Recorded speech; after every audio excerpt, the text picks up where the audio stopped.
হাদিস বলবো মেয়েদের জন্য। এখানে মা বোনরা আছে? নবী সাল্লাল্লাহু আলাইহি ওয়াসাল্লাম বলেছেন শেষ জামানার সবচেয়ে বড় ফিতনার নাম কি বলেন? না, মসিহুদ দাজ্জাল। কি নাম? মসিহুদ দাজ্জাল। এই পৃথিবীর সমস্ত ফিতনা একত্রিত করলেও দাজ্জালের মতো কিন্তু হবে না।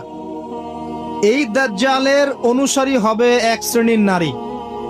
মসিহুদ দাজ্জালের অনুসারী হবে এমন এক শ্রেণীর নারী যাদেরকে মুমিন পিতা, ভাই বা স্বামী ঘরে রাখতে পারবে না, তারা বাঁধন ছিঁড়ে বেরিয়ে যাবে। এখন কোন কারণে আপনি তাদেরকে বাসায় রাখতে পারছেন না আপনি চিন্তা করেন, আর দাজ্জাল আসতে কতটুকু বাকি আছে আপনি ভাবেন। আপনি ভাবেন, ভাবতে বলছে।